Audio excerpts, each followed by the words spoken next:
Okay, you should have heard that. Just in case. You know now we're recording. And let's see, we're getting a little sound from somewhere. Let me see what I can do about that.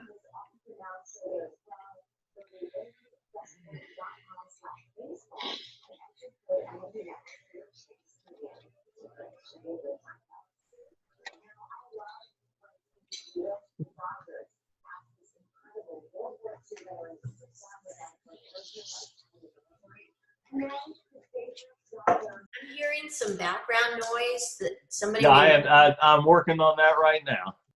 Thank you. There, I got it. I just muted somebody. If you start to talk, you'll find yourself muted. You can just unmute. Oh, good. All right, this is part of, we're recording now, of course. This is part of our Canvas Institute for the spring of 2020. Today, we're going to be talking about adding video to your Canvas course. I'm going to be covering, we're actually going to do more than one session this term on video techniques. But let's see, we're getting a little crosstalk there again. Okay, I got it. We're going to be doing a number of sessions on this topic, but today is going to be the most basic one, which is how to get video into your Canvas course. We're not necessarily going to do a whole lot of talking about video production today, because we have other sessions where we're going to focus on that in detail, though we'll talk a little bit about that. Basically, let me see here. Let me find my outline I was making a moment ago. There we go. Basic, and I haven't shared my screen yet, so don't worry about that. Basically, today I'm going to show you how to display video for your students, how to load it into your course so that your students can see it, and we'll talk a little bit about how to make your own video and get it in there. But today we're really going to be focusing more on actually making video available in your course. So the first question might be, why bother? Why do you care? Why would you put video in your course? Well, I think everybody can agree that that's an extreme, video is an extremely rich information source. You know, the old saying about a picture being worth 1,000 words. Well, a video gives you probably 30 pictures a second. So 30,000 words per second, maybe. Well, maybe that's not an entirely valid comparison, but video is an extremely information-dense, rich tool. And a video can be anything from a little chatty video provided by you to welcome your students to the course, to an in-depth lecture that provides the students with information, with content information that they need in your course. So it's an extremely desirable kind of content in an online course, and in a web-enhanced course for that matter on Canvas. Even if you're not teaching fully online, you can provide so much information to your students through video that it's a highly desirable form of content to put onto Canvas. And it's really quite, as we're hopefully going to see today, it's really quite easy to do.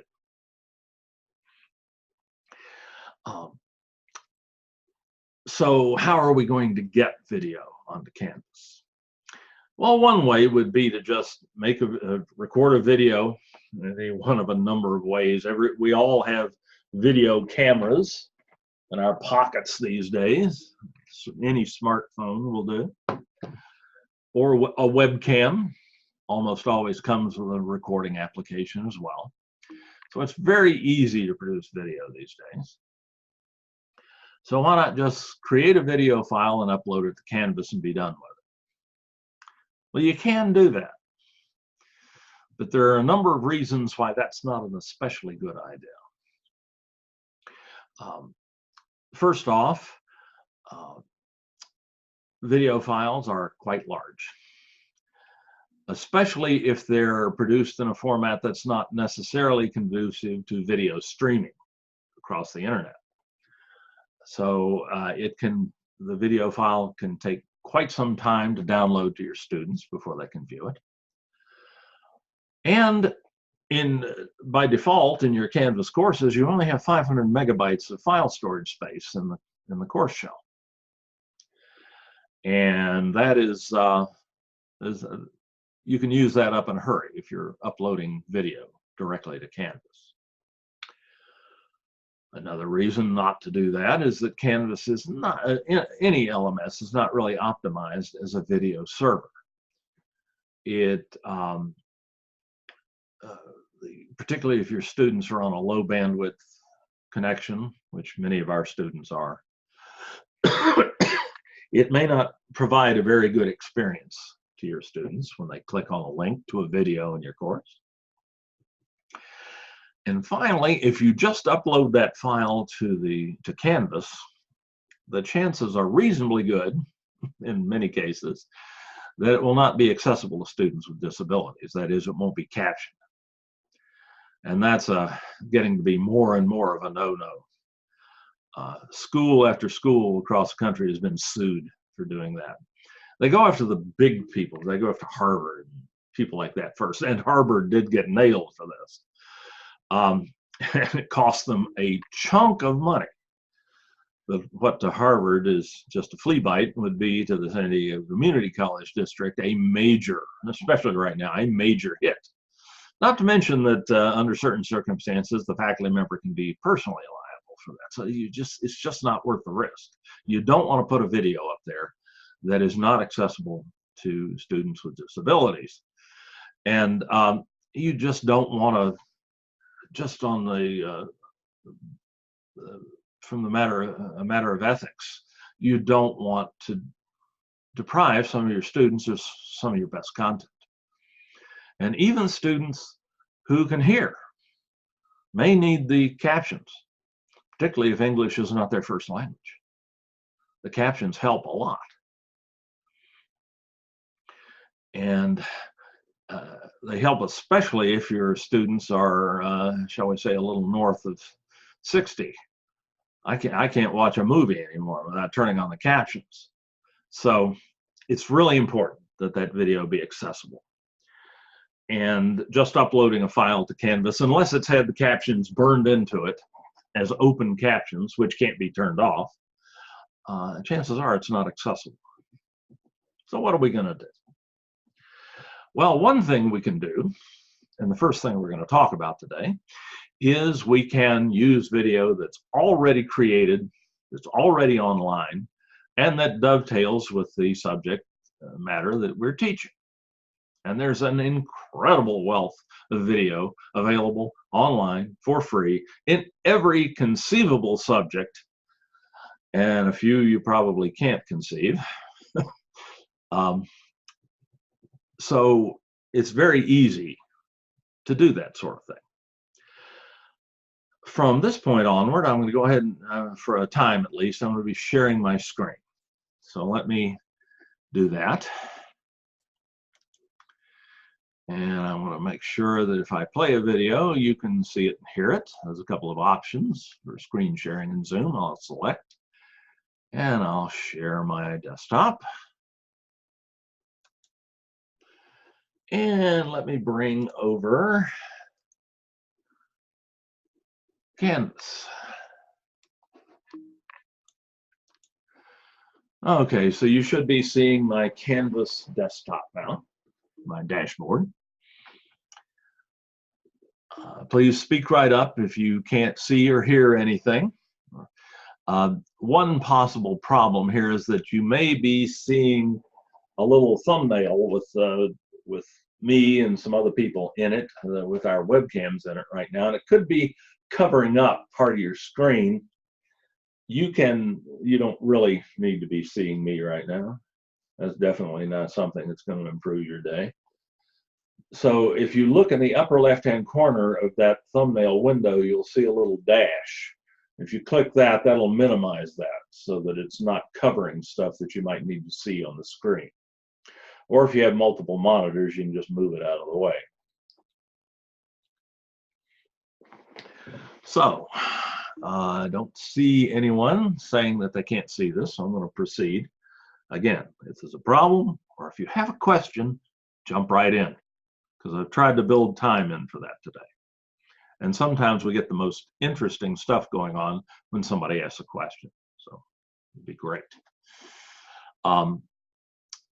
In my Canvas dashboard here, I have made us a playground course for today, a sandbox. There it is. Let me jump into that. Whoop, there it is. Okay, blank course so far, pretty much. So how do you put video into your course that's somebody else's video that's already been, or maybe your video that's up online somewhere that's already been created? The easiest way to do that by far is to create a page and embed or link the video into the Canvas page. Canvas pages are wonderful things. You can access those in your course by going to Pages in your course menu. I've got one page in here. I was playing with this shell earlier, practicing, so that maybe things will go smoothly today. And of course, I can create a new page just by going over here to the Add Page button in the upper right, which if you haven't moved that video window right now, you're probably not seeing. So trust me, it's a big blue button in the upper right. Hit plus page, and the Canvas content editor comes up. And I've got a new blank page that I can start creating. Well, they're my brothers. Sorry? I catch him 2 days ago patting a woman on the ass. And I said, this is the YMCA, you don't do that. So she comes over, but here's the good part, he comes over and pats my ass. Okay, I got that. Okay, that was Daryl, hilarious. you just got muted. Yes, please. We're good. I was just saying that was hilarious. Oh, well, just remember, there's no such thing as a dead microphone. That was so funny. As politicians keep finding out the hard way. Latest case in point being Bernie Sanders and Elizabeth Warren during the Democratic debate the other night when they were spitting at one another. They thought their mics were dead. Somebody was listening, and it ended up online very shortly thereafter. No such thing as a dead microphone. Okay, except that one's muted right now. Okay, so the first thing we have to do when we're creating a new page is just give it a name. I'm just going to call this video demo. I could call it Fred if I wanted to. Okay, so a Canvas page is basically a web page. It's probably the best kind of content environment to use in Canvas for a variety of reasons. Principally because Canvas pages display very quickly to your students. They don't have to download because they go right into their web browser. And since it's a web page, it's the native application, the native display application for that page is just the web browser that the student is using to access Canvas. So the content pops up quickly, it displays in a reliable, predictable manner, and the student can see what you've provided very quickly without having to wait for anything to download or wait for much to download, since a web page is basically just a small slug of text that is interpreted by the web browser on the other end appropriately. So it's just the ideal format for content in Canvas. You can put a Word document or a PowerPoint presentation up there, whatever, and that's fine. But if you're putting like lecture notes and things like that up, pages are ideal. There's also, yes. This is Kathy, you know, the one that's written as admin. Hey, Kathy. Hi. I just wanted to know if you have a page, since page is the best way to put this, could you put like all the links, all the videos that you plan to use on one page, or is it best to have a separate page for each video? If you have several videos that are related to one another, like you might watch one and then another and then another in order,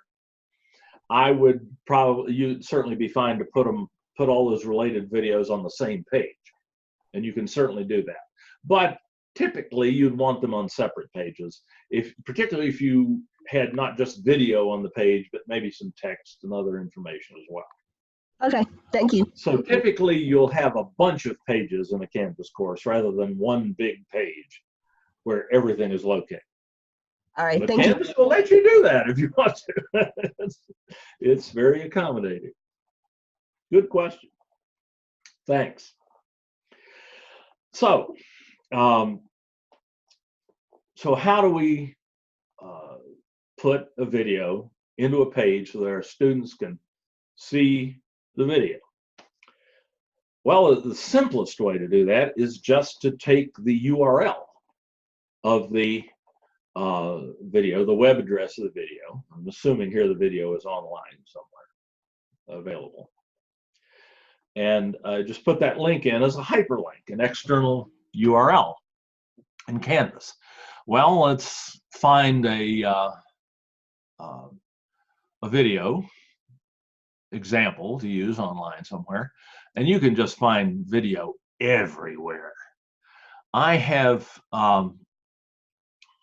as an example today, let's say you were teaching in a geology or an earth science course or something like that, or a geography course, or it could be current events. It could be just about anything.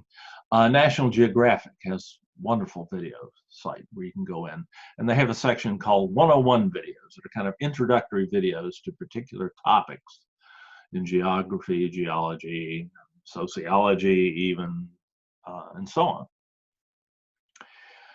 And let's say I found this site, and since I'm speaking to people in California, earthquakes are something that we're always concerned about. And here's a little Earthquakes 101 video, how earthquakes happen and so on. I don't want that to play right now. So let's say I want to share this video with my students. What's the simplest way to do that? Well, let's go back one step here, and I can just find the URL, the web address for this video. The easiest way to do that is to right-click or control-click if you're using a Mac on the link to that video and copy the link address. That's the URL for that video, and now it's gone to my clipboard. So how can I put that in Canvas? Well, I can go to my page here, and I need something to anchor that link. Could be a picture or just some text, like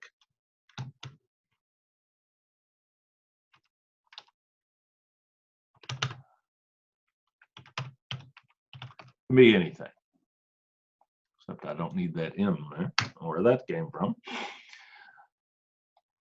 Then I can just highlight that text or select the picture, if I used a picture here instead, and select the link to URL or the hyperlink tool in the Canvas content editor.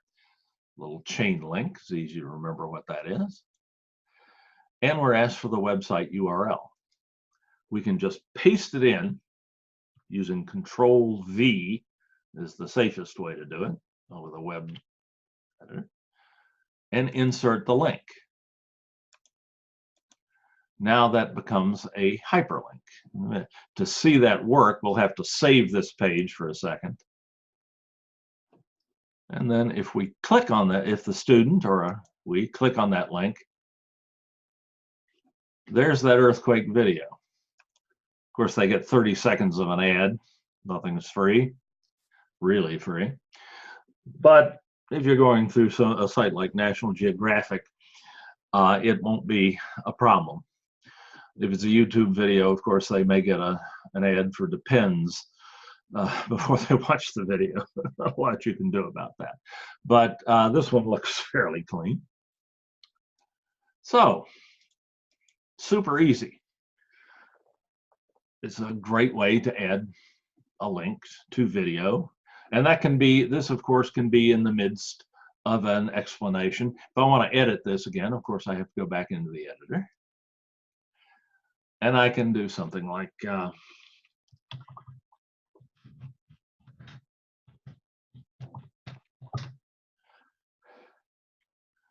I really didn't want that to be part of the hyperlink. Oops, sorry.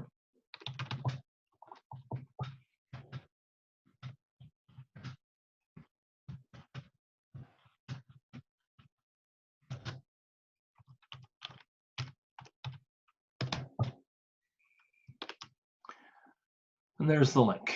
So in this page, of course, we can have the text, static graphics, links of all kinds, and many other things.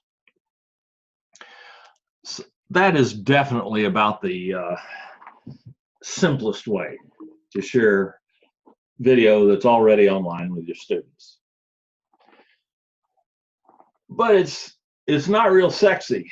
Let's see, when I have time, where can we go to see how many megabytes we have remaining? And yeah, I think National Geographic, if I remember correctly, that's a good question. Let's check that video and see.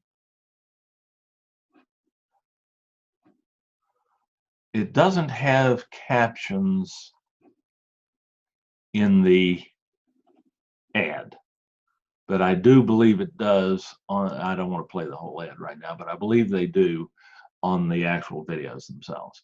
If it did not, well, we probably don't want to use it from here. But the illustration still does, the process would be the same in any case. Okay, good, thanks for the question. So, this is not real sexy.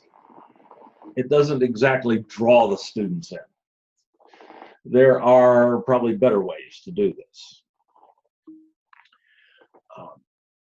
And for most of the remaining examples that I'm going to give you here, I'm going to go to YouTube, because YouTube is the richest source of video content in the known universe.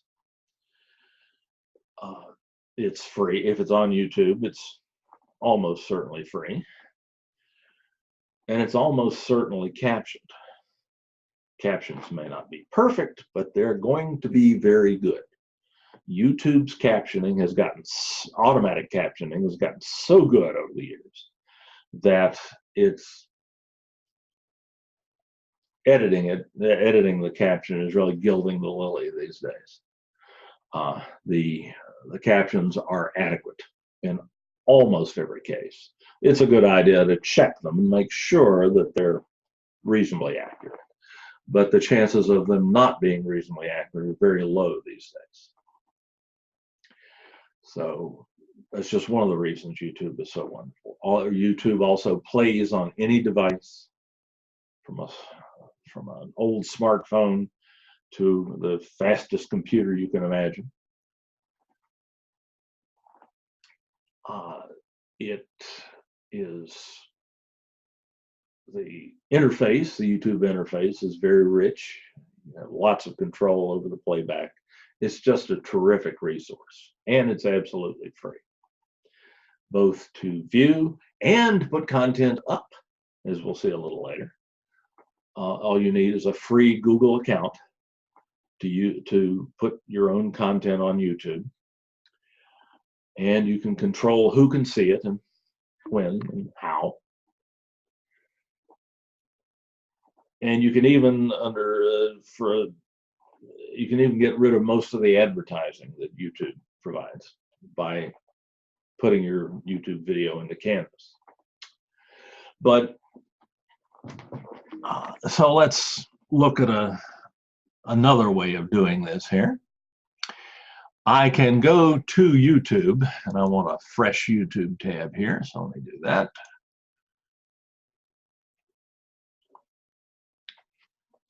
And let's just search for an earthquake video. See if we can find that same one. Very often, people who put video on their own website will also put it on YouTube, or someone will do it for them. Here's that same video from National Geographic. If I click on that, I can go into it. At Botany, we know soap. You're searching for an organic. And while I did get an ad there, the ad could be skipped in 4 seconds. I didn't have to wait 30 seconds to see. And this is the same video, and apparently it's been published. It's been put on YouTube by National Geographic. So talk about getting around their own ads. Wow. Great quality, high definition, and here it's captioned for sure. Appears eerily still. But every mountain range and every chasm. Pretty cool. So how do I get that in the canvas? Well, pretty much the same way. I just need the URL for this video. You can use this one here at the top of the page and just copy that if you like, but it's probably generally better to use the share button down here. Once you see a YouTube video and play enough of it to know that you want to use it, you can click the share button underneath the video. And this is regardless of whether it's your video or not. And here's the YouTube share URL, which you'll notice is a little simpler than the one up here. And you can just copy that to your clipboard very quickly. Very streamlined, streamlined workflow. Now we go back to Canvas. And this time, instead of having to type some text and then make a hyperlink, I can just paste the YouTube URL into the content editor directly. And when I press enter, it does what's called an embed. This is just a placeholder for the video in the editor, but if I save this page again, you get a little embed icon, and your students here, and you also get a link, but you can click that embed icon and the video plays. From above, the planet appears eerily still. But every mountain range and every chasm on its face is a scar, with many telling a story of when the earth rumbled to life. Pretty cool. An escape, I think you got that. Earthquakes occur. So there, the video is embedded in the page. That's quicker to do. This, by the way, only works with YouTube and a few other sites maybe, but mainly with YouTube. Because everybody's expecting you to use YouTube videos. So all you have to do is have that share URL, paste it in. Canvas's editor says, oh, that's a YouTube video, and embeds it for you.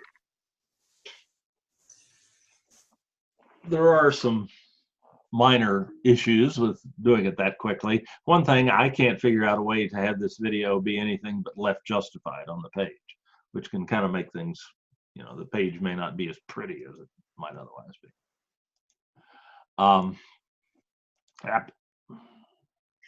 Hey, Dave, can I ask you a question real quick?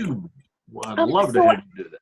Yeah, good. So is there a way to set it up so that closed captioning is automatically going to start displaying, or does the student have to know to click the CC? They have to know to click. Okay, so there's no way to share it with closed captioning defaulted, right? You can't guarantee that that will be the case. No. Yeah. Okay, good to know. So it's good to tell your students, well, if you need the caption, though most students who need the captions will be aware of what CC means, but it certainly doesn't hurt to let them know. Good question. All right, so let's go back and try this again. there's yet another way to embed this video into the page with and embed and inserts, of course, to the editor take place at the position of the cursor. So you want to make sure you know where your cursor is before you start embedding stuff. You can also put YouTube video or any other type of video in for which you have a certain code using this tool here, the InsertEdit Media tool, which is the second icon in the second row of the control bar for the Canvas content editor. Click that. You can just put in a URL here and have the video embed directly, but usually it's easier to use the Embed tab here. And we need what's called an embed code. And good news, let me cancel out of that for a second. Good news, YouTube will be happy to provide that to you. You can get that from other video sites as well very often. And if you're a little bit of an HTML hacker, you can create your own embed codes, and as long as you have the URL for the video, you can create your own embed code. I'm not going to show you how to do that today. That's an advanced technique and generally not necessary. But if you have a question that might require that, or if you have a situation that might require that sort of thing, let me know, and I'll be happy to go over it with you individually. So I can click, again, this share button on YouTube, and I can click the embed option here. And here's your embed code for YouTube. You don't have to know anything about how that works. All you have to do is know to hit copy, which will put it on your clipboard. And then let's go back to Canvas, and I can do this InsertEdit Media tool. I can go to the Embed tab, and I can paste, Control V for Victor, that embed code in and click OK. And this looks even better. And this one, I can do things like center it. So if I save that, or I can write justify it or whatever. I have more control over where this displays.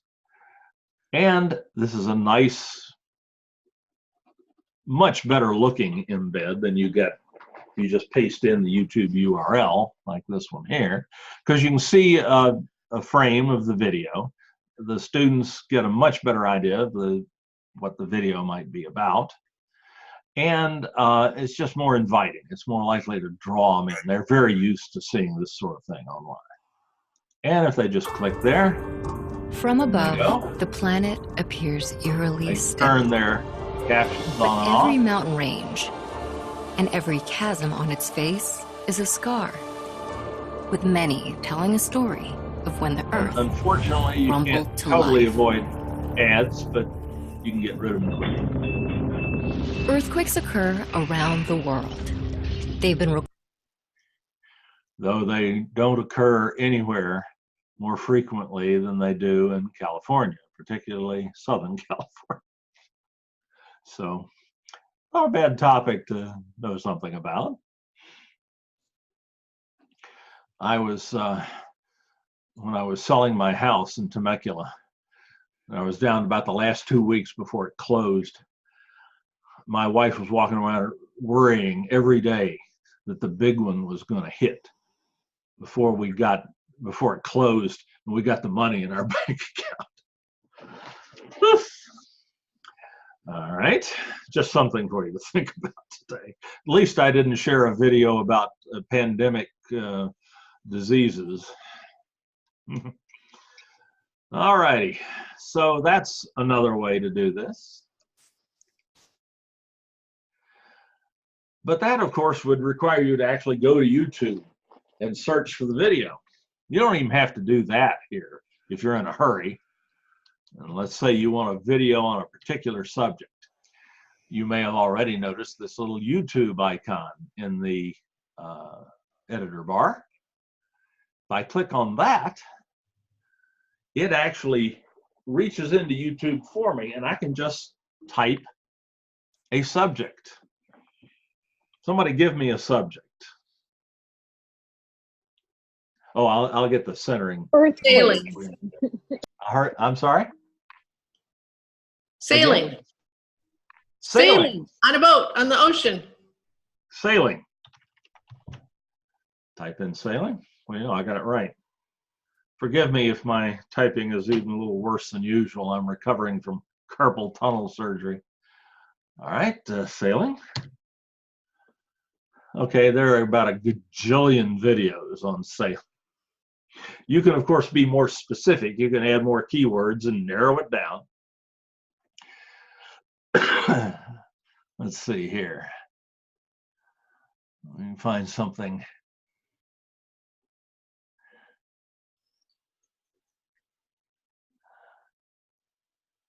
Oh, hurricane storm sailing. That sounds like a really good idea. Let's put that one in.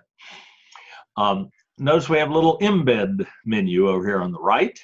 If we open up that menu, we have the option to get just the link for the video. We've already seen what that looks like. Or we can embed the video, and the embed icon can be small, medium, or large. Let's just use small, he said. And bing, there it is.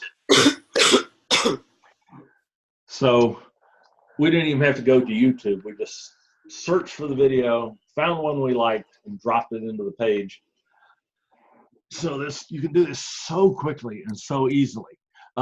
In answer to the question about centering, well, the little icons here in the justification icons in the editor bar, very similar to Word, allow you to left justify, center, or right justify that video.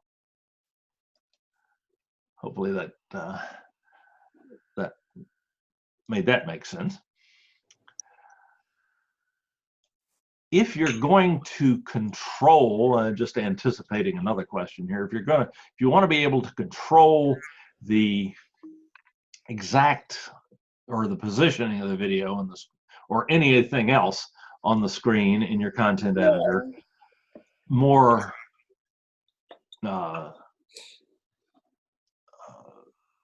what's the word I'm looking for? More precisely, you have to use a table, which is how making things appear in exactly the spot on the web page that you want them to is a little more complicated than doing the same thing in, say, Word. You have to create a table. And let's say you have to define the number of columns and rows in the table. Yes? And if I want to say embed a video like right there on the screen, I can use the insert embed again, put in my embed code. Okay. And now I put the video in a more specific location. Let's see what that looks like when we save it. And I can fix it so that these table borders are not displaying either. There's options for that. But that's just, I've often gotten that question. How do I put a video or some text or whatever right where I want it on a Canvas page? Well, the answer is you have to use a table. There's a warning, a caveat to using tables. Tables are not terribly accessible to students who are using blind students who are using screen readers. And you might ask, well, why would a blind student want to see a video? Because they can listen to it. And if the video is well done, there's enough descriptive information that they can get something out of it. So tables are not great unless you really need them, unless there's a really good reason to use them. Okay, so that's kind of covered most of the options for putting video that's already existing somewhere online into your into a page in Canvas.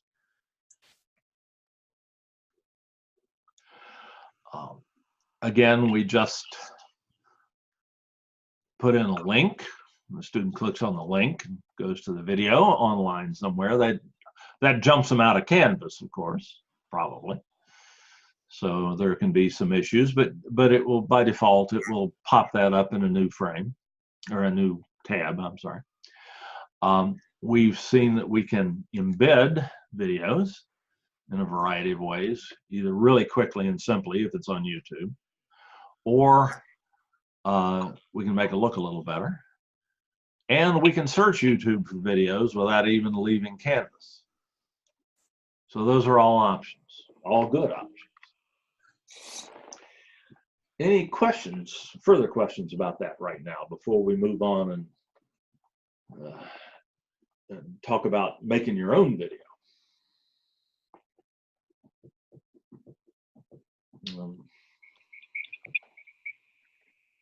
Take just a second here. I'll wait just a second in case somebody's madly typing. Remember, you can always unmute and just ask. That's great too.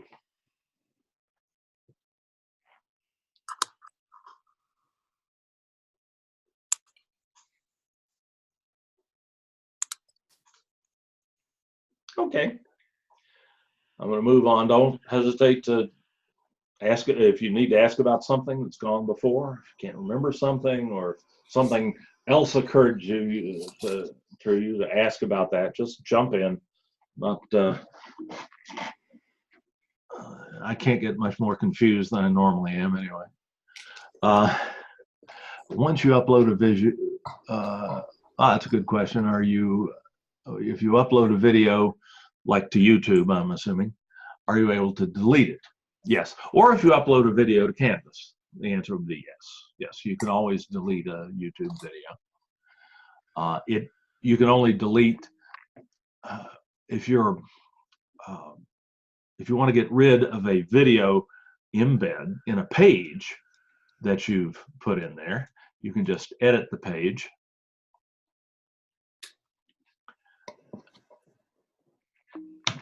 And you can the easiest way to do it is to just put your cursor just to the right of it and just hit backspace. That'll take it out. So that takes the embed, the link to the video, out of your page. If you want to actually get rid of the video, if you've uploaded something to Canvas, you can go to your file manager. Let me save. Actually, I don't want to save that change, so I'll just leave. Canvas tries to keep you from doing something you'll regret later. If you go to your file manager and you've actually uploaded a video here, you can just delete it from here, get it out of your course if you don't need it anymore. And if you put a video on YouTube, you can always go in and delete that from YouTube. You say, yeah, I'm not really sure I should have shared that. You can go to your, or you don't want it there tripping over it, you can always delete it from YouTube. Dave? Yes.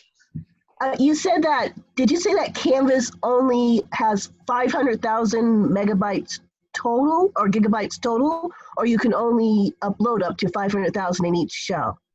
You can, in each shell, you can only upload 500 megabytes of files. Yeah. How can you when there are good reasons to go beyond that, we can make that possible for you, but you can't change that without contacting us. Okay. Basically, if we put way too much video on Canvas, we'll get a nasty gram from Instructure saying, man, you're really kind of exceeding the limits that we like to see adhered to on the California Community Colleges account and so on. We're all sharing the same big Canvas account, not the same instance of Canvas, but the same big account. And if we put too much video up on Canvas, it's gonna affect Canvas's performance overall. It can have global implications throughout the country, even, or the world. So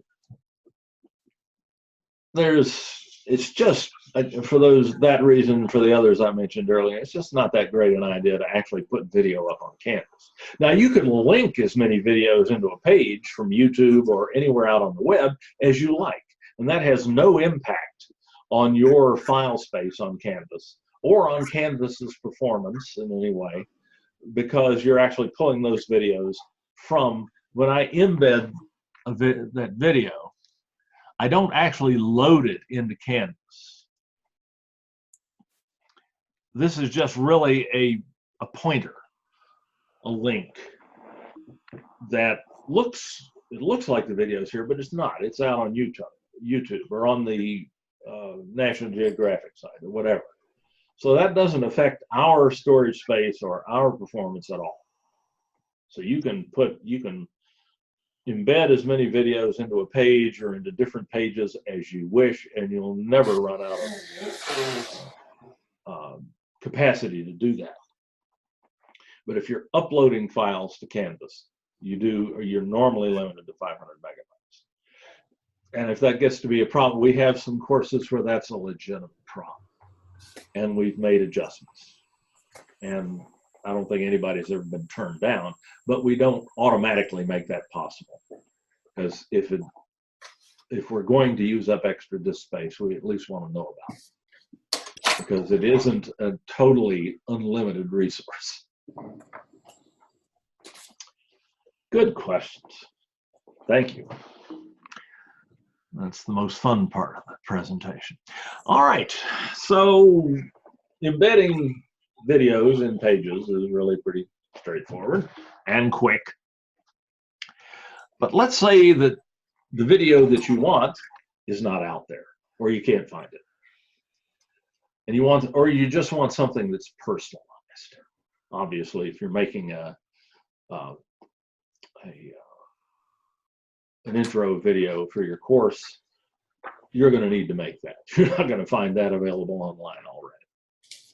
So how are we going to do that and get it into Canvas? Well, there are just bukus of ways to do things like that. And we can't cover them all in the hour or so we have left here today. So I'm going to be selective. And indeed, later in the series of seminars, there will be specific detailed seminars on creating certain types of video and video production techniques and things like that. So I'm just going to give you some easy, quick ways to do things right now that may indeed meet your needs in perpetuity. So how can you make your own videos? Well, one of the best ways to make your own videos is the way I'm making this video today. To use Zoom. We think of Zoom as a meeting tool or a virtual classroom, but it's also can be used as a video production tool, because whatever you put on the screen with Zoom, you can record, as I'm recording this session right now. And you can put that recording online later, and you can share that with your students or your colleagues or your family or whomever you want to share it with. And you can get quite decent quality that way. And the process is about as simple as it gets for producing video. So I'm going to show you how to do that right now. I'm going to show you how to use Zoom to make your own videos. There's just one drawback to doing that while I'm in a Zoom session talking to you, and that's that the control menus for Zoom, my control menus, the things I'm doing to control Zoom, don't appear to you by design when I'm sharing my screen. So what I had to do was record this using a different tool, one that I will talk about in a future session. But I've recorded this, and I have it available up here.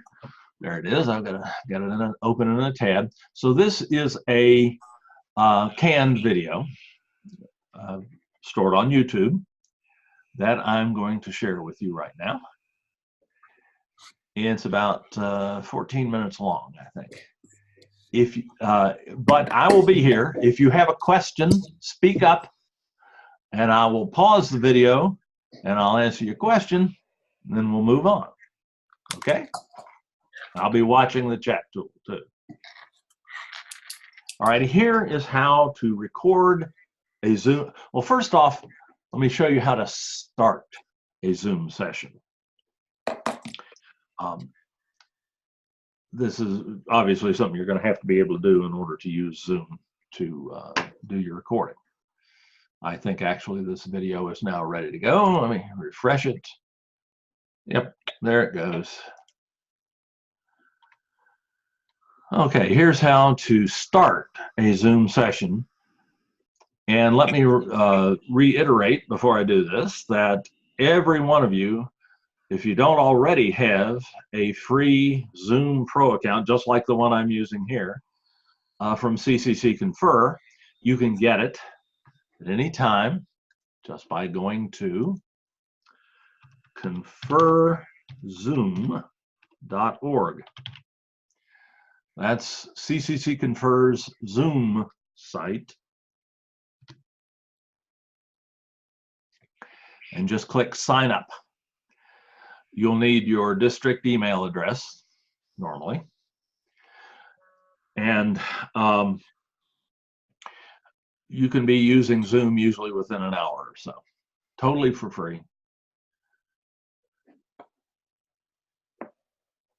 Conferzoom.org. Let me put that in the chat tool as well. And you, if you bring up the chat tool as an option to save the chat log, so you can have that henceforth. You don't have to remember it. There's conferzoom.org in the chat. All right, let me close that. And let's see how to start one way anyway to start a Zoom meeting. Starting a Zoom meeting. There are a number of ways to do this, but let's focus on one. Let's go to the Zoom homepage in any web browser. That's the URL is zoom.us. Just press enter, type that in and press enter, and you'll go to the Zoom homepage. If you're not already signed into your Zoom account, you can sign in right here.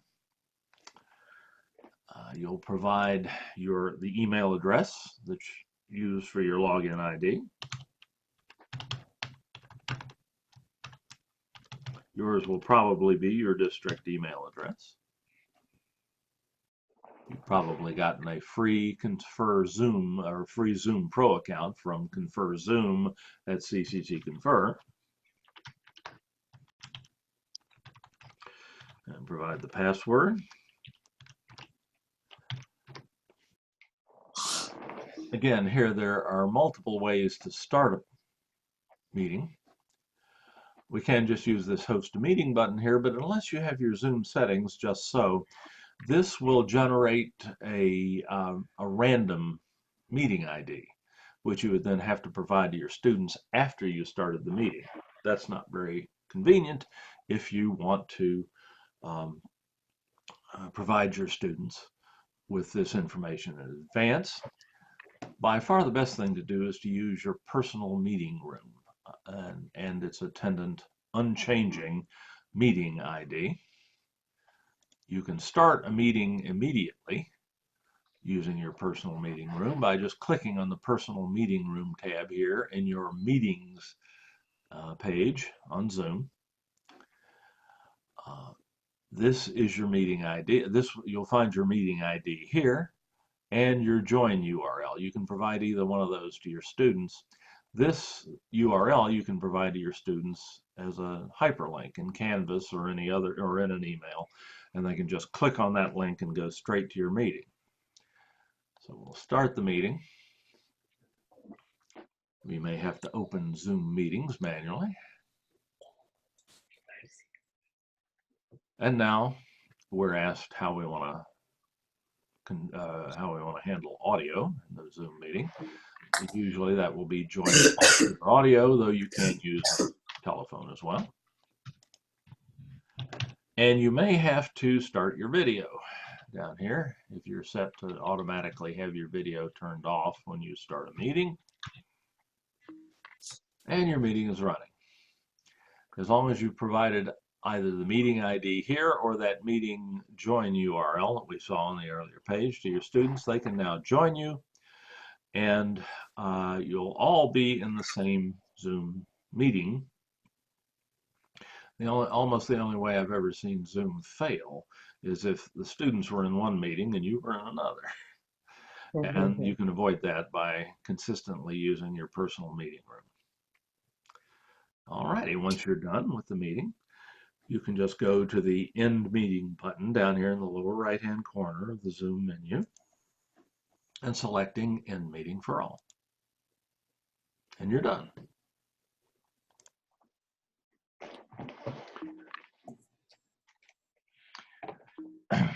There is a way to prevent YouTube from doing that too. All right,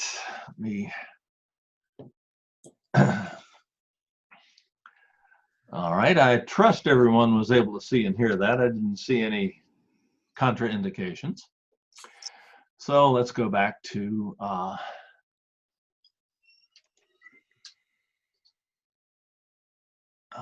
well, now let's talk about how to record a Zoom meeting.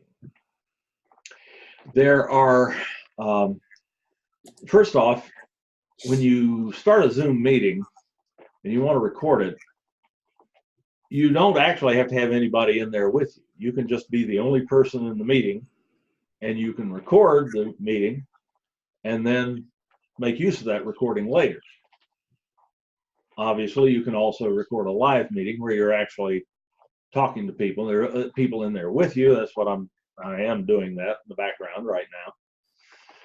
So, but you don't have to have a live meeting going on. You don't have to have anybody else in the meeting with you in order to record a meeting video. And Zoom, the Confer Zoom accounts that you can get for free. Yes, that's really free. That's a 15. Well, if you pay for it by the year, it's about $13 a month that CCC Conver is providing to you for free, and it's a fully functional account. There's no limitations on it other than the basic ones of the technology. But you can basically record your Zoom meeting two ways. You can either, or to two destinations. You can record it to your local hard drive, or you can record it to the Zoom's cloud, to the Zoom servers, and get it from there. You can even have your Zoom recording go automatically to the California Community College's video sharing site. What is that? CCC. I'll think of it in a minute. I always use YouTube, so I'll think of it. But you can have that go to the cloud automatically. Hey, Joe! Good night. But I like to record to my local hard drive and put it in my YouTube account, and I retain control of the video that way. And that's what I'm going to show you how to do.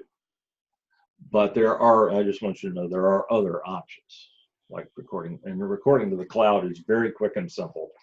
And if you record to the cloud and have it sent over to the California Community College's site, you can have the captioning done automatically there as well.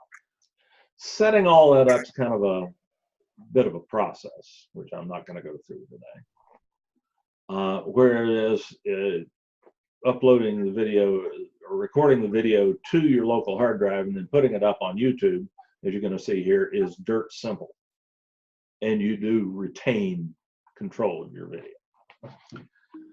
of your intellect, and it is your intellectual property, not anyone else, and you don't grant anyone else necessarily a right to use it. Okay, so here's how to record.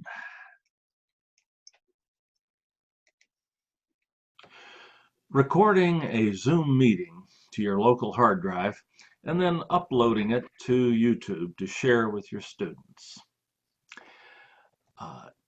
When recording in Zoom, all you have to do is click this little record button down here in the Zoom menu at the bottom of the screen. You should be asked whether you want to record on your computer or to the cloud. You can actually do either one, but I prefer recording to my local computer because I retain control of the recording in that case. So this video is going to focus on this option, recording to the local computer. If you should not see this option when you click the record button, if indeed you don't see this little up caret beside the record button, you won't get this option. You can fix that easily in your Zoom settings by going to zoom.us, signing into your Zoom account, and going to Settings in the Zoom menu and the Recording tab. Be sure that local recording is set to on. It probably will not be. You'll probably see this. So you just click that to turn it on, say yes, I want to turn that on, and then you're ready to go. Then you just start your Zoom meeting in the usual way. And in this case, you don't even have to have anyone else in there with you. You can simply start a Zoom meeting with just you in it and record that and keep the recording and share it with your students through YouTube or other means. Very simply. This will work, of course, quite well also if you actually have people in the meeting with you. It's really immaterial as far as the recording is concerned. Though if you do have other people in the meeting with you, whatever they say or share will be recorded as well and will be visible to anyone playing back the recording later. So to start your recording, all you have to do is click the record button and select record on this computer. This meeting is being recorded. Now everyone's notified of that audibly as well as visually up here in the upper left hand corner, so everybody knows to be on their best behavior, hopefully. Okay, so whatever appears in your Zoom meeting will now be recorded, both video and audio. And by video I mean the video of your webcam, but also any screen shares that you do. If I go to the share button and decide to share my entire desktop and screen, if I'm going to be playing video, I probably want to share my computer sound and optimize for a full video screen clip, and then click share. Now, whatever is on my desktop is being shared. And we can share anything we wish with our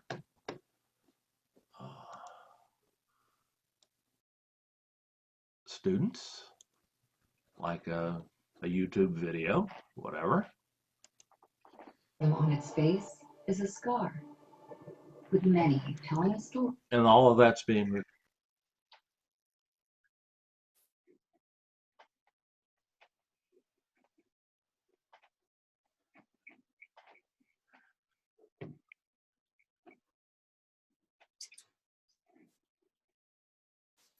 recorded by Zoom. So Zoom does allow you to record not only your webcam, but also to do effectively what's called screencasting, which is to record your video screen if you share it, and record anything that you say, record anything that the computer plays, anything that comes through the computer speakers as well.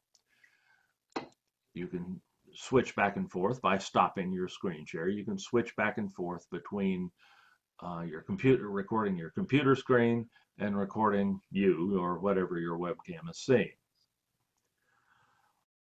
Once you're done with this and your recording is complete, you can stop the recording, or you can pause it if you just want a minute off, or maybe to gather your thoughts or whatever, or to deal with something that you don't want recorded in a live meeting.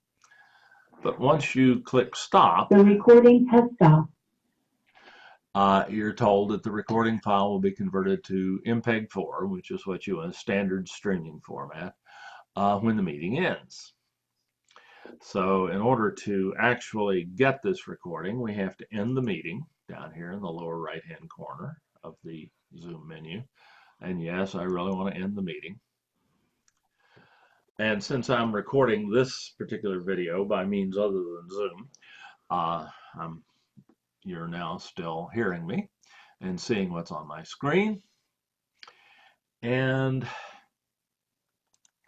if we look here behind the windows that were already up, this recording is being rendered to MP or converted to MP4 and saved on your local hard drive. It's saved in your on the PC in your Documents folder, in a folder called Zoom, and it is named, or the name is includes the date and time that it was made, so you can tell which recording is which. This is the last one, obviously, that I've done. I've got a few more. We'll open that folder, and the video file is this one right here, zoom_0.mp4, or if you haven't got Windows set to display file extensions, it'll just say zoom_0. That's both the audio and the video of your Zoom meeting. If you've stopped and started the recording more than once in your Zoom meeting, you'll have multiple Zoom video files here, MP4 files, and they'll be numbered Zoom 0, Zoom 1, Zoom 2, and so on in order. So you can easily make multiple recordings in the same Zoom session if you like, but usually it's just the one. So the next question becomes, how do you share that with your students? And that's exceptionally simple. If you have a YouTube account, and indeed, if you have let me get a new Chrome window here to share with you. If you have a Google account at all, you do have a YouTube account. You might not have a YouTube channel, but it's very easy to create that, and Google will prompt you, or YouTube will prompt you to create your channel the first time you try to upload a video. So I'm just going to go to YouTube here, since I'm already logged into my Google account. I can just go to this little Google Apps button right here and click on YouTube, or I can just type youtube.com into the address line on the browser. YouTube knows who I am. If it doesn't, you might be prompted to log into your Google account here, but probably you're already in there. And to add a YouTube video to your channel on YouTube, all you have to do is click this little button right here that's labeled Create a Video or Post. And little stylized camera icon with a plus sign inside it. We'll just click that, and I'm going to upload a video. I could also just go live, which is a little bit like Zoom, but not really a one-way type stream. But I'm going to upload a video that I've just made. I'm going to select the file that I want to upload, and I'm going to go to my Documents folder, just as I showed you a moment ago, and go to the Zoom folder, scroll down to my most recent recording, open that folder and click on this zoom_.mp_0.mp4 file and click open.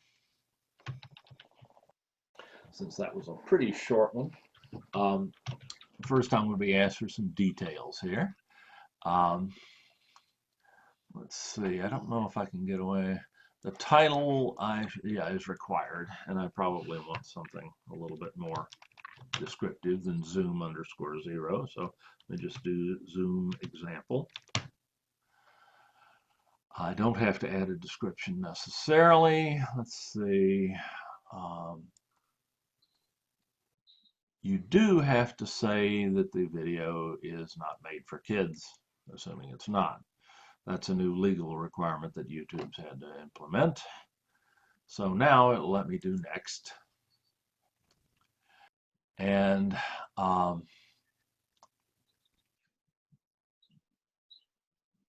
let's see, this changes all the time. Fine, we just got some information here. I'm going to now just do next again. And I'm going to say publish. I'm going to take the default here, which is to publish it right away. And oh, there it is. It's ready to go already. And I'll just click done. Oh, I do have to say visibility.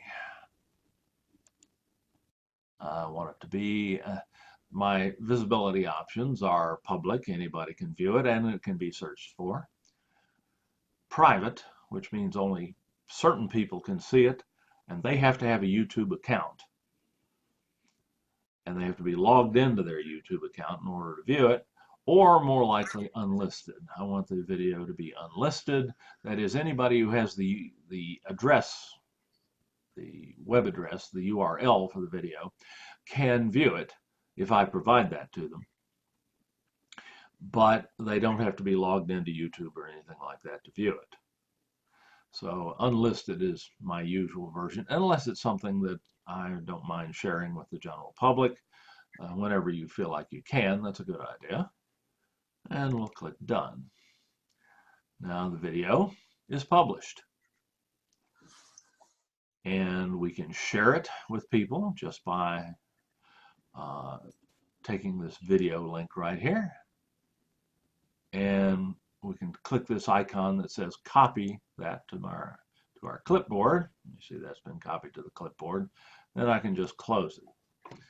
You can always get that share link by just clicking on the video, going to the video on YouTube.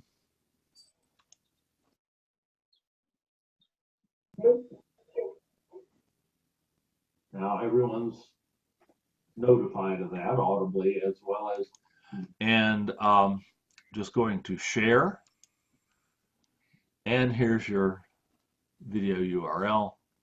Just click copy, that goes to your clipboard, and you can now paste that into Canvas or anywhere else you need to.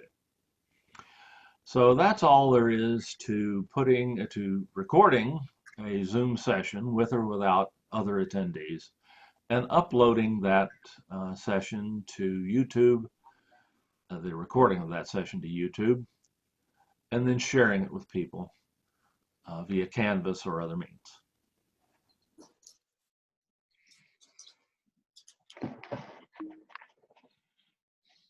I have a question, Dave. Good. Yeah, so I've always wondered, can you take a lecture that you're doing in the classroom for one of your classes, right, on a topic, and video yourself giving that lecture for an on-campus class, and then post it for your online? So if I'm teaching American politics online and on campus, can I record my lecture on impeachment, let's just say,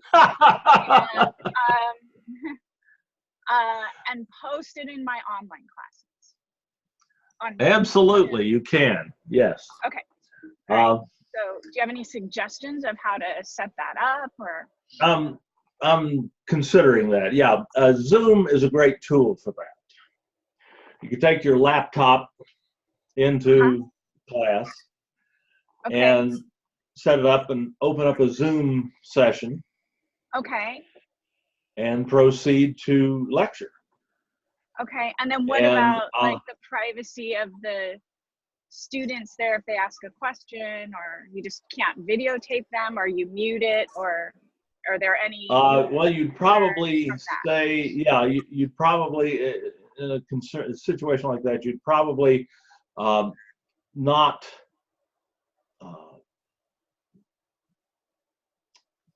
turn the camera around and look at the class. Yeah. Okay. And your students wouldn't have to log into the Zoom meeting. Right, exactly. Because they're in the room with you. They can hear you and see you. Exactly. So they would not be exposed to that. Or what we used to do was just put up a placard on the wall and say, you're coming in, this is being delivered by distance, and you know, you consent to being videotaped by entering the room. Okay, but cool. There are obviously situations where that might not be appropriate. Someone being stalked, for instance, or something like that. Yeah, it just seems like really, you don't sometimes have to, I feel like I give a better lecture when I have people there. Yeah. Okay. Oh, yeah. Cool. And you can also do things like advertise, you know, use your personal meeting room in Zoom.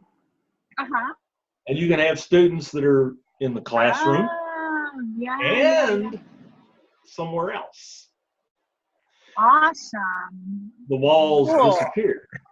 Yeah, it's I never thought of that. Yeah. Zoom is just an amazing tool. There are some considerations if you're going to do that sort of thing. Okay. It's a little bit more complicated than just sitting there at home and putting out a meeting, because, well, of course, you can take, if you got your laptop, you can run the laptop into your classroom probably has a projector. You can project what you're sharing on the laptop so that your students in the room can see it, as well as having it recorded. Okay. And that's cool. And as long as you're reasonably close to your laptop, the microphone on the laptop should pick up your voice just fine. Okay, Again, great. probably the people people viewing the recording will probably be able to hear you better than the people in the back of your own classroom. Yeah, yeah. Particularly if you have a good webcam with a good microphone. Okay.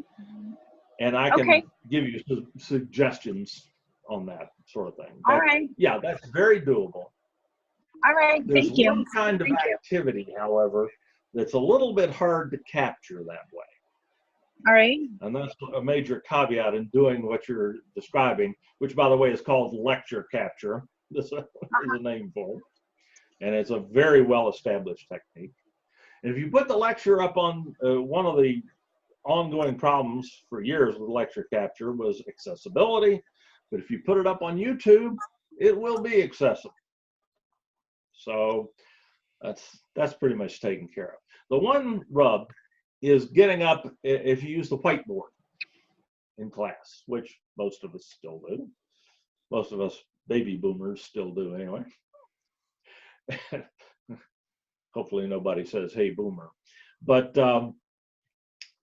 that's a little harder to capture, particularly with the webcam in your laptop or whatever. You can point that at the whiteboard and you can write on the whiteboard, but it's just not that easy to see. But there's a way around that too. And it was something I wanted to cover today anyway. So in the context of your excellent question, I'm going to do that. You can, in the process of a Zoom meeting, you can simulate a whiteboard, if you will, using a little device called a document camera, a USB document camera. Let me show you what one of those looks like. I think I already have a tab up here because I was planning on doing that. Yep. The company I've used for years in this regard is IPVO. I have no idea what that stands for. And they make little USB document cameras that you can plug right into your laptop or your desktop computer. And here's their entry-level model. Darn, they used to have a model that worked just fine, that was simpler than that, and cost $60 or $70. But I guess they figured they could make more money with this entry-level one here that you see on the screen. It's still not terribly expensive, but, and this one has some advantages over the model I've got sitting here. I've got one plugged in right now. So it comes with a piece of software that you can plug in. And let me, oops, what did I do with my, I had a legal pad here somewhere. Just a second. I'll just find a piece of paper here.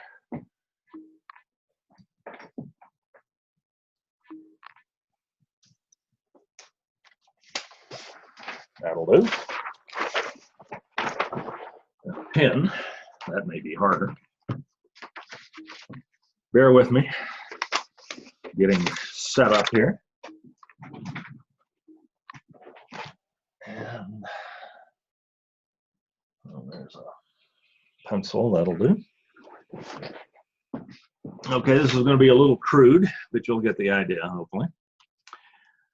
Let's see. First off, let me show you what I'm talking about here, what I'm doing. Let me stop my share for a second instead of me. Okay, anybody who gets seasick easily, close your eyes a second. I'm going to move this camera and point it at what, there's my little document camera. That's the older one. I've just got it sitting next to my keyboard here. I've just got a piece of paper below it. That could be just as easily be a legal pad or whatever.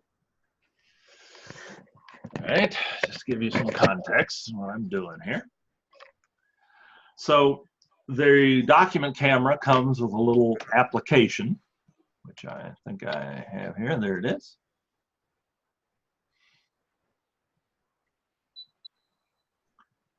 And there's that sheet of paper. Focus it. And let's see, oh, I need to share. So you're seeing what I'm doing, sorry. All right, there's the application. There's what my document camera is seeing. And you're seeing that because I'm sharing my screen in Zoom. So I'm using the document camera with Zoom. And whatever, oh, and I need to,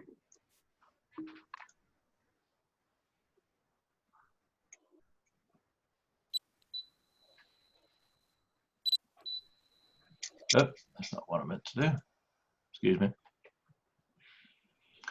Let's see, there we go. Need to rotate it.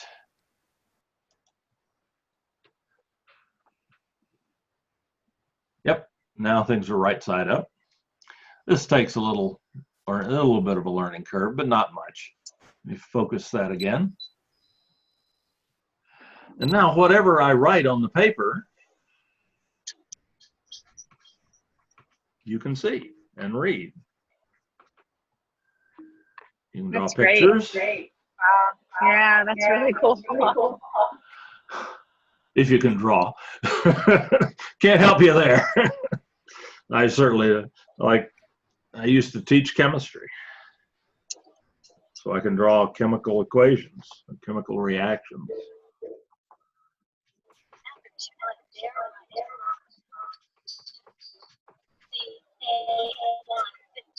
So I can show you how to make toluene from benzene, should that ever come up. But it's a whiteboard, right? You can draw on it, you can Hopefully write it on won't it. come up on the lecture on impeachment. I'm sorry? Hopefully that does not come up in the lecture on impeachment. Right. But, you know, if you have a copy of the Constitution in print, you can slap that down here and circle the part about high crimes and misdemeanors and things like that. And I'm just trying to riff on that. But anything that you would normally do with whiteboard, you can do this way. And then when you run out, that's really neat. Talk about rich, you know, adding some richness to your class. Wow. Exactly. Yeah. Thank you, and your Dave. class can be anywhere in the world. Yeah, that's awesome. So it's and this, like I say, the little document camera is very easy to use and costs about $100. Okay. And there are cheaper ones out there. What about the document cameras in the classroom? Will it work the same way? Probably not, because those are designed to feed a projector. So they just send out video directly to a projector. They don't feed the video to your computer screen. At least they didn't. The ones they used to have. And I remember it's been 3 years since I've been there. So unless the document camera has a USB cable coming out of it that can be plugged into your laptop, then probably not. I think it does. Well, if it does, it's certainly worth a try. And those document cameras certainly have better optics and so on in them. Though you can see this one's fine. And this is the cheap version that they don't even sell anymore. The version that's on the screen here is much higher in resolution and is better, you know, has a better mount and things like that. So that's probably the #1 extra piece that you need if you really wanted to do lecture capture effectively. Or if you just wanted to broadcast your class at the same time you were offering it in the classroom. And I used to do that with these flex sessions when I was there in the production lab at Miramar in the Online Learning Pathways offices. We'd have people come in and we'd have them you know, obviously benefit directly, and then we'd have the shared screens thrown up on the wall on a projector and so on. And at the same time, people sitting at home or in their offices could benefit from the session without having to travel. But so my concern, so at the beginning of this Flex, you were talking about accessibility and closed caption. And if you were to broadcast your lecture or say then put it up on Canvas for your online students to see you live, how do you get that captioned? Very good question. And since CCC Confer has adopted and Zoom have gotten into bed together big time, you can, for a live session, as long as you do it through your Confer Zoom account, you can, and you give them some warning, like 48 hours warning, CCC Confer will provide you with a live caption. Wow. Okay. So that there'll be you may note in the Zoom menus at the bottom, there's an option for captions or subtitles. If there's a live captioner in the meeting with you, there's a window that students who need it can pop up and get the captions in real time. And so when I if I go to like schedule the meeting for the first day of class, okay. There's a process. You said there's a process? Pardon? Okay. And how do I go about learning what that process is? I will be happy to send you that information. That's Great. A little beyond the scope of our session today. Okay. But I just worry. I've always wanted to do this, but I'm very concerned about what you brought up at the beginning of the session. So typically you would know if that's really necessary. You'll know if you have a student, a DSPS student who needs the captions in your class. It's probably not something you would go through the process for unless you need it. Okay. Okay. But, all right. But it's available to you if you do need it. Okay. Wonderful. Thank you. You bet. Great question. So, let's see. Caption available only in English and foreign languages. Good question. What about captions for languages other than English? If you're going to do live captions, of course, you'd need a live captioner who could do languages other than English. I don't know for a fact that CCC provides that feature, or that whether they can provide a captioner in, say, Spanish, which would be our most logical need. But I suspect they can. We'd have to find out about that. If you're talking about a recording being accessible, YouTube will caption automatically, if you request it to do so, will automatically caption videos in 48 some odd languages or something like that.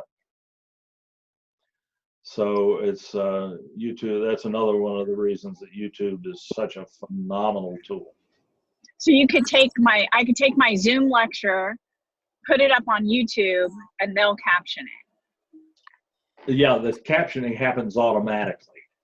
Wow. You don't have to ask them. It just usually, if for maybe an hour's lecture, it might be an hour or two before the captions are ready. Okay. And those captions can be done in like in any combination of about 48 different languages. Wow. Okay. Amazing. Ain't technology amazing? I don't know how good the captions in, say, Swahili are, not being qualified to evaluate them. I do know that the English automatic captions are phenomenally accurate. You saw some of those. I popped them up at one point. They're lacking in punctuation and things like that, but they're not at all difficult to follow. Yeah. Well, this is great. I mean, useful information. I'm definitely going to try this lecture capture. Now I know what it's called. Oh, you could have tried it anyway, right? Yeah. Don't get too ambitious right off the bat. Ease into it a little bit, because it does add to your cognitive load while you're lecturing. Okay. Yeah, So yeah, for sure. You want to start slow. Okay. But on the other hand, whatever you get, even if, and I guarantee you it won't be perfect, whatever you get will still be useful. Yeah. And I always try to work into any of these video seminars is a classic piece of wisdom that a very wise person shared with me one time, and it's particularly appropriate to video production of any kind. Perfect is the enemy of good. It'll never be perfect, but if it's good enough to be useful, it'll be worth doing. Yeah, yeah, good advice. Don't spend a lot of time trying to make it perfect. It's not worth it. All right.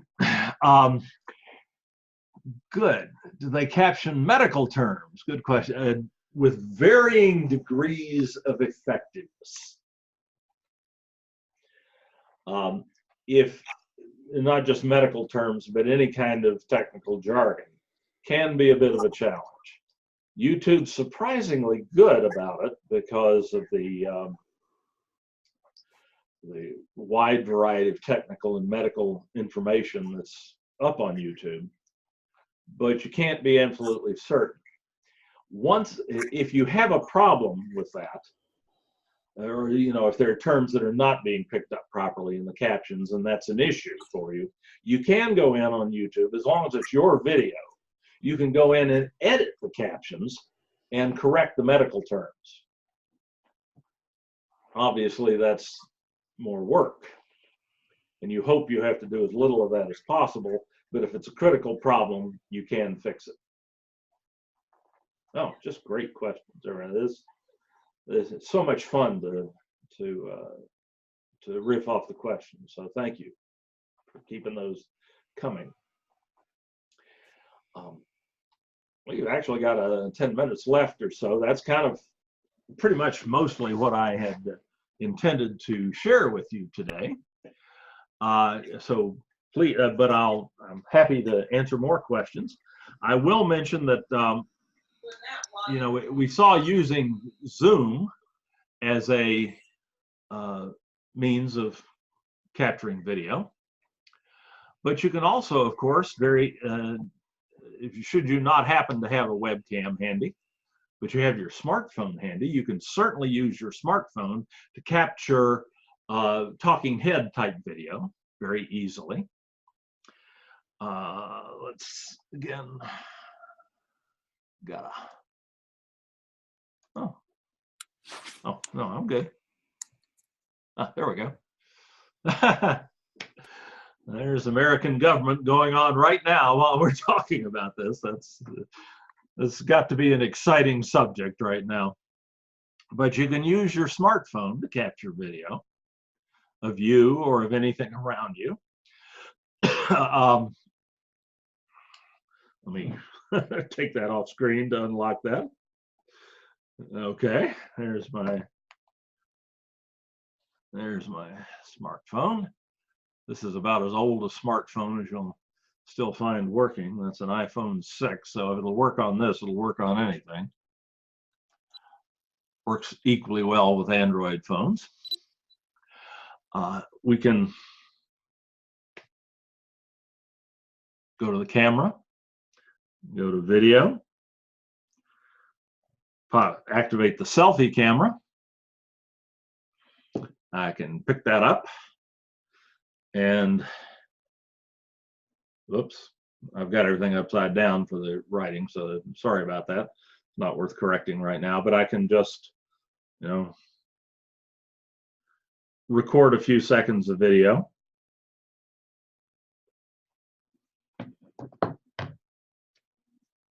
Go back to the phone. So I've got that recording there. I can share that recording in any one of a number of ways. Probably mail it to myself. On the iPhone, if the video is too big, let me get that out of the way. If the video is too big, the iPhone will automatically offer you a service called Mail Drop, which basically sends you an email with a link in it. You can download the video from their Mail Drop. It stays there for a week or something like that. I can just email the video to myself if it's small enough. This one obviously wasn't very big. Or if you're going to put the video up on YouTube, you can go to the YouTube app, which is free on your phone. Log in to your Google account. You probably already logged in. See, there's my little picture up there, so I'm logged in. But if not, you can log in. There's a little camera icon right there that allows you to create video. I can record, or I can actually do a live broadcast with YouTube. That's another session.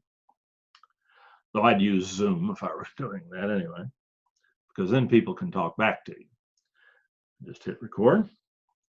Now same deal, you've got a record button there. You can record anything that either of your cameras sees. You can record your main camera, which of course is laying on the back of the phone there, or your selfie camera, or the newer phones, you got like 3 or 4 different cameras.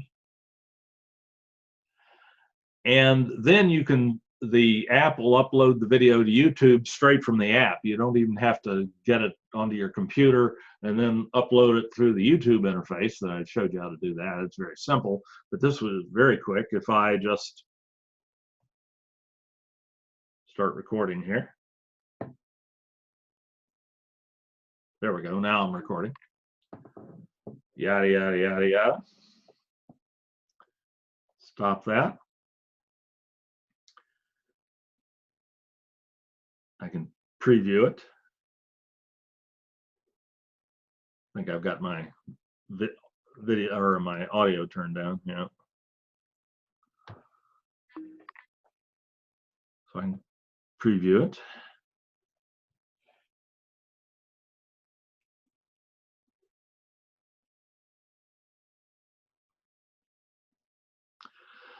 Then I can go next.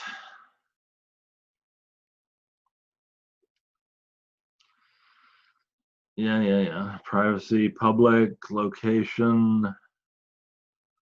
Let's see. Make it unlisted.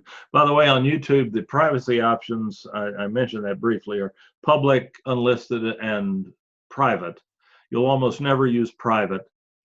If you don't care if anybody sees the video, you could just make it public. If you only want your students to see the video, you'll make it unlisted. That means that you have to give them the URL in order for them to view it. And it can't be searched for. So people can't find it unless you give them the video.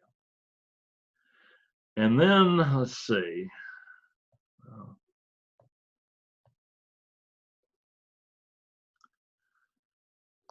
right. And let's see, learn more here, support. It's going to make you look at this article for the first time.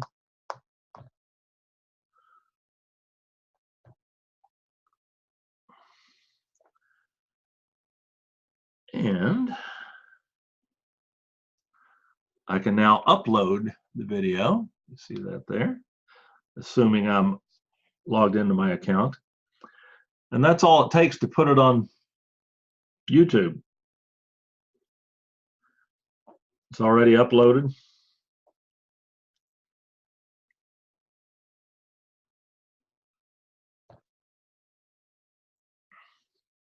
It'll pop up in a few minutes. So that's all there is to, there it is. So that's in my YouTube account. Now all I have to do is get the URL from YouTube, as I've shown you before, and share it. So using your smartphone as a video production tool is super simple, convenient, and you always have it with you.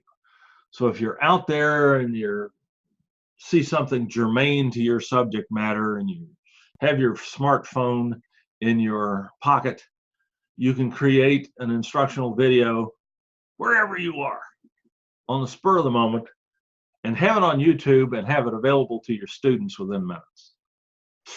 Just bizarre what you can do these days. Dave?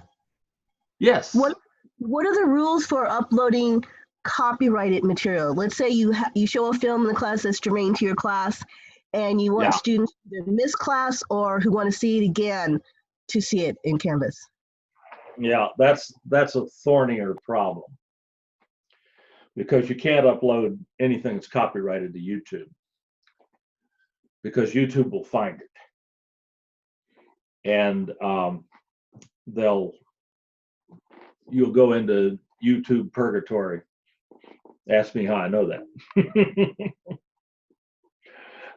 They put you on probation for 90 days. You do it again, they cancel your YouTube account. So you don't want to do that.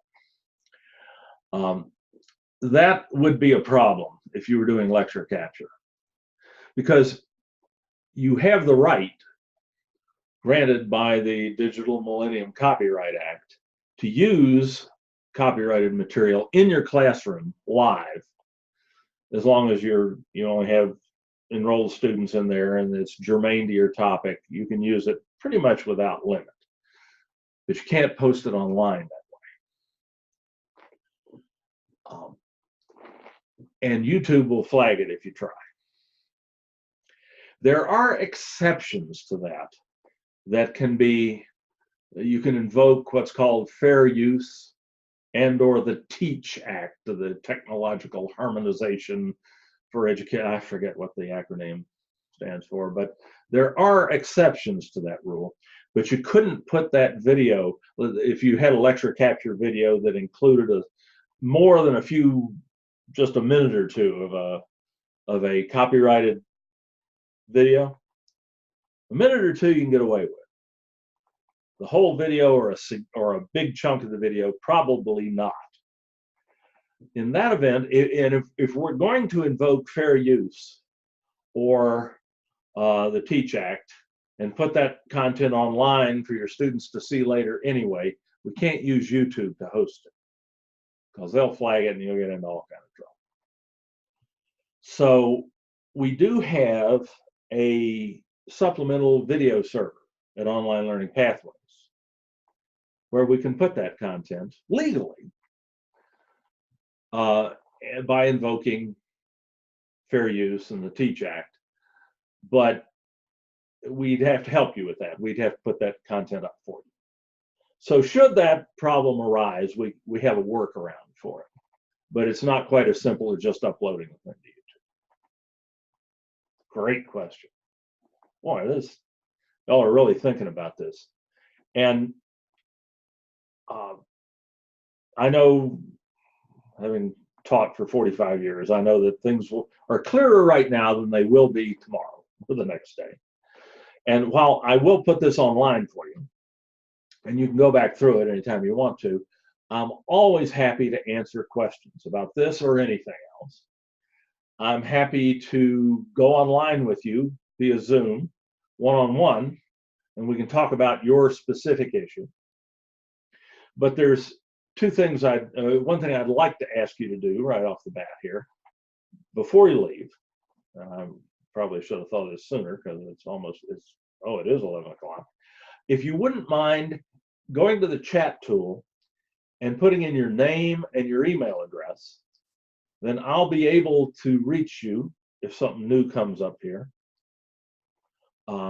about this. And I've already promised at least one thing today that I'd get back somebody on. So I'll appreciate it if you can put your name and your email address in the chat log, which I'll say.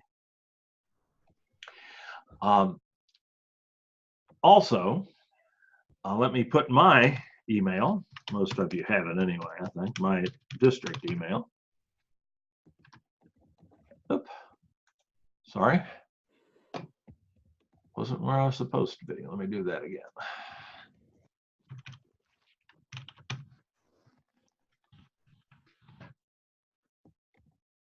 That's right. So please feel free to contact me if I can help you with this or anything else. But obviously, video is my thing. It's my favorite thing. So I love to help people putting video into their courses. So anytime you have questions or would like some extra resources or something, contact me. You'll make my day. And that's pretty much it. Once you put your name and your email address in there, I'll bid you adieu for today, unless you have further questions. I'll be here for a couple of minutes, so feel free to keep putting those in. Let me stop the share here. Oh yeah, most of you are still here. Wow, this is a tough crowd, a tough crew. Wasn't able to put. Some of you may be asleep. You got your video turned off, but thanks for sticking with me. Thank you, Dave. That was really, really helpful. I really appreciate it. Thank you. I learned a lot. You, yeah. Great. Take care. Okay. You too. Bye-bye. It's great to see you. Bye-bye. No questions. Yeah, same. Thank you, Dave. Thank you. Bye. Bye-bye. Hope to hear from you. Likewise. Thank you.